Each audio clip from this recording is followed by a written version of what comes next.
move on to the Shibori portion of this workshop. Shibori is a word that you've probably heard before. It's really trendy and popular, and it's used often interchangeably with the word indigo. Indigo is the dye, Shibori is the folding technique. So they're not actually interchangeable, but they're often used together in all different kinds of Shibori indigo dyeing. The word Shibori is a Japanese term that means tying or binding fabric in preparation for dyeing.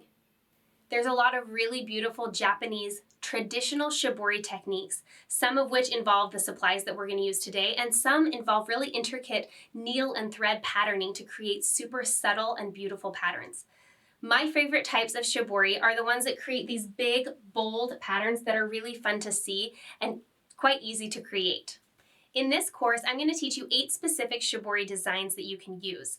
Now, you can do them exactly as I show you, or you can vary them. You can create them in combination with each other. It's really fun because this is the part where you start to use your own imagination and creativity to create beautiful, one-of-a-kind works of art. We're going to use the tools that I introduced to you earlier. Some rubber bands, thin and wide rubber bands. We're going to use wooden clothespins. We're going to use these wooden resist blocks and the little popsicle sticks.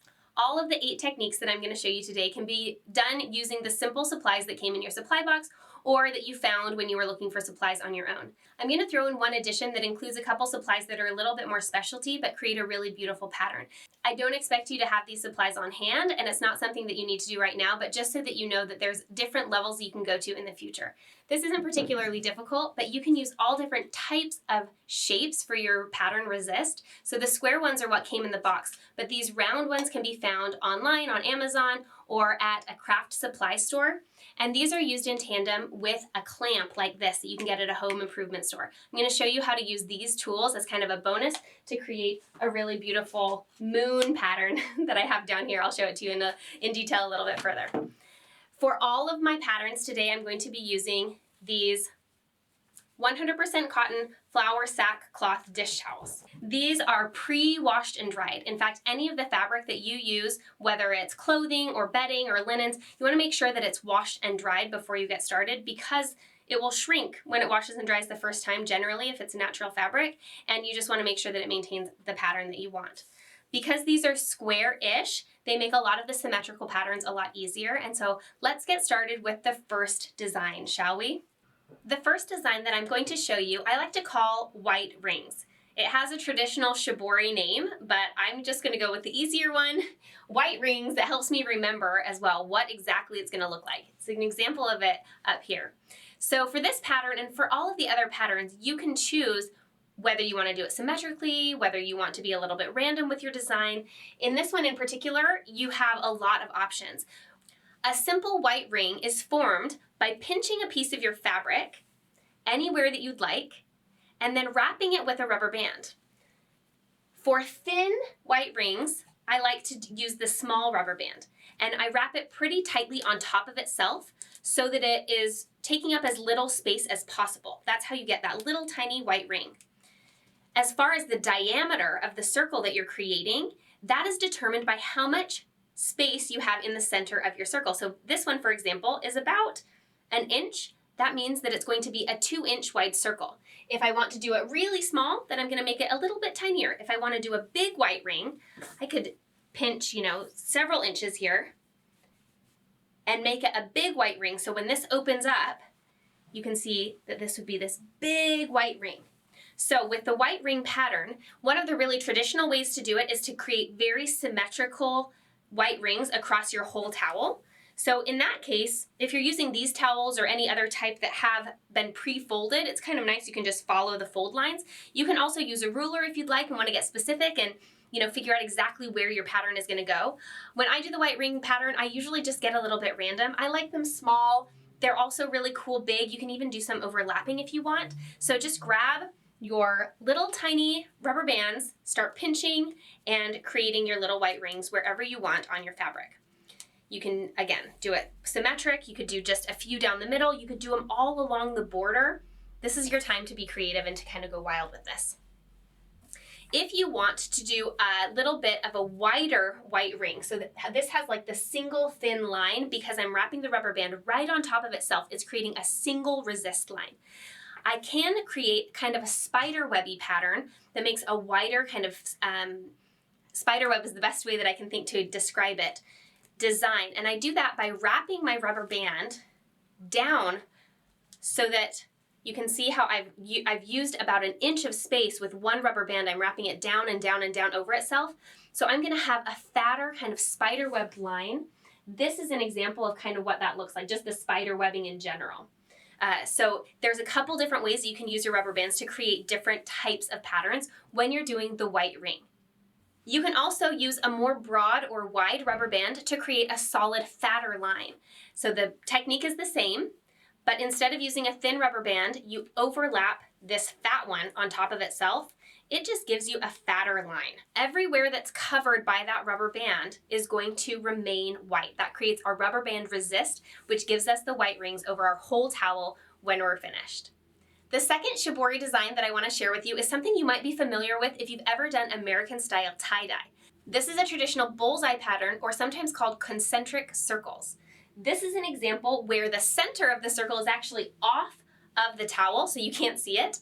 But here's a more traditional example where the center of the towel is where the first little bit has been pulled, and then you can see where each of these white rings is. That's where a rubber band has been wrapped around to create a bullseye pattern. On this design over here, that created a center over here in the corner, so the rest of the towel was just scrunched together, kind of like this, and the rubber bands went all the way down it. At some point in the middle, it gets a little tricky to wrap your rubber bands around, but you can figure it out. If you want to do a traditional bullseye, you start in the center and just pinch it, let the fabric fall where it will, and then depending on where you put your rubber bands is how far apart from the center your lines are, your circles, these concentric circles, that's circles that go out from each other. You can also use all of the same ideas that I gave you for different rubber band wrapping techniques in the first design to use here.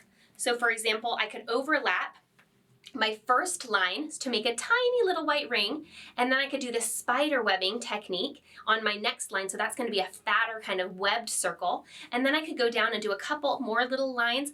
Again, so much creativity, so much imagination, you can do whatever you'd like with these designs. Another favorite way that I've seen people use the bullseye pattern is to put their center kind of off center in the corner or down in here. What you end up getting is lines, these concentric circles that kind of create the look of a sunrise or a sunset, especially if you put it kind of down in the corner and then do those cool lines. It's really fun to just play around with the different designs that you can create using all of these tools. So for your concentric circle design or your bullseye design, you're going to choose one center. You could also do two centers and do concentric circles that come together, or three. You can see how as you get started, your mind will start to go with all of these different possibilities, and great. You can do as many of them as you would like. For a traditional bullseye, you're going to start in the center and go out from there, but it's up to you to decide what you would like to create. The third Shibori design that I'm going to share with you today is called WINDOWPANE. It's a shape resist pattern, and the first couple steps that we use to create the WINDOWPANE pattern, we're going to use over and over and over again in some of the other patterns that are coming up. So pay attention to this first little bit. The way that we create the WINDOWPANE pattern is first with an accordion fold. An accordion fold is when the fabric goes back and forth, and back and forth, and back and forth. You could also call it a fan fold, you know, when you were in elementary school and you folded the paper back and forth to create a little paper fan for yourself, maybe with your homework. The accordion fold is a staple when it comes to indigo patterning because we want to create the most amount of folds or edges because that's where the dye actually gets picked up. Now, just like in the white rings, it's up to you how exactly you'd like to craft your design. In the WINDOWPANE pattern, the distance between your folds is the distance between your lines. So in this example, there's only about 2 inches between the folds. So on that example, the pattern was created with just a couple inches like this in between those folds. It ended up being a pretty narrow pattern. And you can go one direction, you get 2 choices because you have 2 different directions when you're creating these squares. You can go thin this direction. If you want to match that, then you're going to do the accordion fold the other direction, keeping it about as even as you can. That will make these little tiny squares. So you go back and forth one direction, and then you go back and forth the other direction, creating all of these beautiful folded edges. This is where we then use our shape resist. So these wooden blocks go on either side of the pattern, and then we're going to use rubber bands to secure them. For this pattern, the more tightly that you bind it, the higher the contrast. You're going to have a little bit starker lines between white and blue. If you want it a little more loosey-goosey, then you can bind it a little bit looser and move it around a little bit more within the die vat. That will cause some sort of seeping edges, which can be really beautiful if that's what you're going for. As a quick second example of a window pane, I want to show you if you do a little bit wider accordion folds. These ones are about 4 inches. They're kind of fat folds. And then you do those back the other direction. You're going to end up with a little overhang, and that's totally okay. You'll see what I mean right here. When our blocks aren't as big as the fabric itself, that's totally okay. The blocks are going to squeeze in and resist the center piece, so you're going to have those squares. And again, the looser you bind it, the more the die will saturate in all of those edges. The more tightly it's bound, the more crisp your lines are going to be. So I've shown you a couple different ways to do a window pane pattern, and now we're ready to move on. Shibori pattern number 4 is similar to the window pane, except for it's a triangle fold. The beginning is just the same, where we're going to do our accordion fold, back and forward, back and forward. On this one, when I get to the edge, instead of folding it straight down to make a square, I'm going to fold it like a flag, down to the corner to create a right angle. At this point, I flip it around backward and turn it down again, and then I follow the fold line. It folds on a diagonal and then flat, on the diagonal and then flat. You can see if I go on the diagonal and then flat, I'm following it around. The difference is that a flag you fold into itself, so it creates this bound up flag. But here we're going back and forth just like we did with the original fan fold because we want all the edges. The edges are where we get our die. So this triangle, you can see I can open it up. That tells me that I did it correctly. At this point, I'm ready to bind it using my rubber bands. I like to bind my triangles around the corners. So I'm going to do one over here. I'm going to do one over here. And I can do one up at the top. In this way, my triangle pattern is ready to go. The triangle pattern ends up looking like this with the diagonal lines in addition to the window pane style lines. If you have extra wood blocks on hand, you can also do a pattern resist for this one and use your wood blocks. Often it's easier to just use the rubber bands you have on hand. This is your number 4 pattern, your triangle. My number 5 Shibori pattern that I'm going to share with you is an original design. It's something that I invented and named years ago when I was selling indigo dyed goods that I was making myself. I like to call this one Supernova, and it's not very difficult. I always joke that it's the hardest one, but it's actually super simple. All you do is scrunch your fabric up together.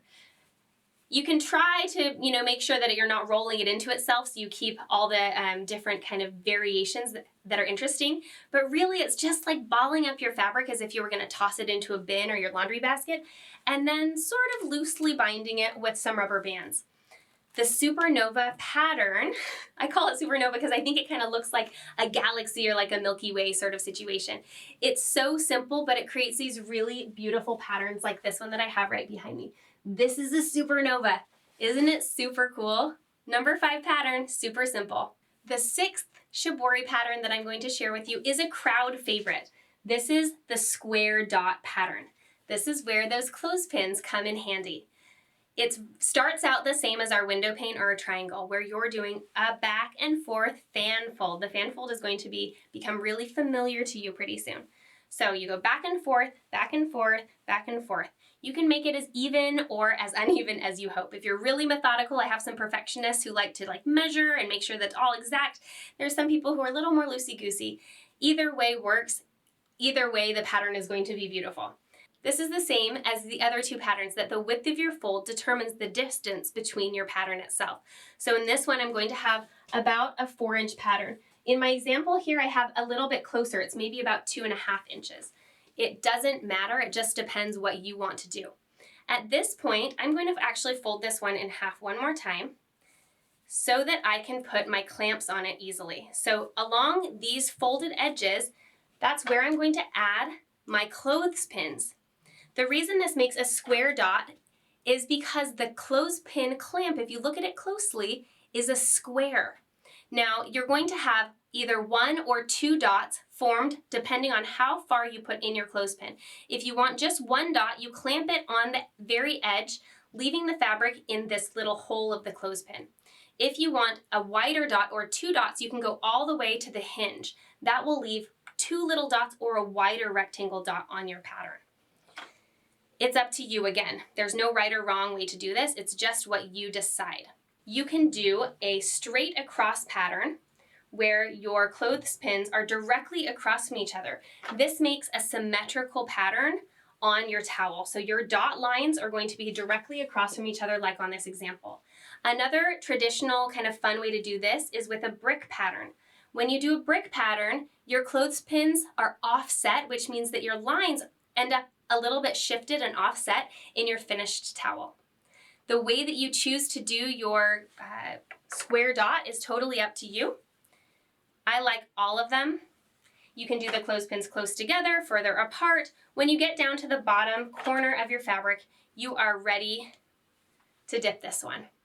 The number 7 Shibori pattern is a shape resist pattern. This is where I'm going to show you how to use these circle blocks, or if you wanted to use your square blocks in the same way, you can also find all different kinds of shapes to clamp onto your pattern to create different types of designs.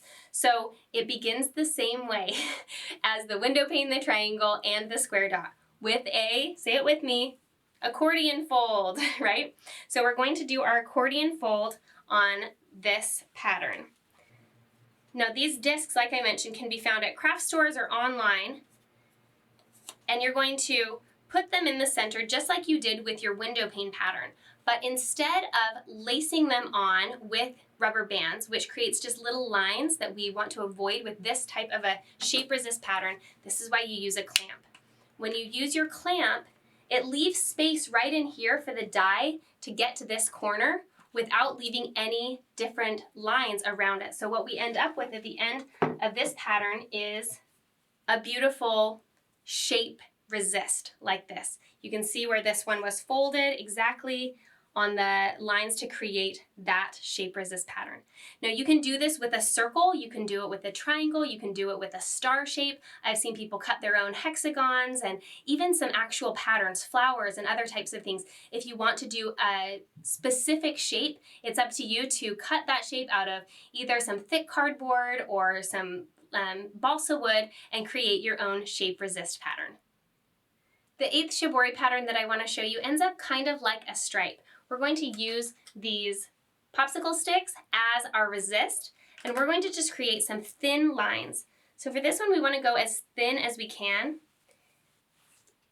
Again, what are we doing? We're doing an accordion fold because we want everything to be accordion folded so that we have as much blue available as possible. Now, one kind of tip or trick that you can use when you're doing thinner lines is to actually pre-wet your fabric.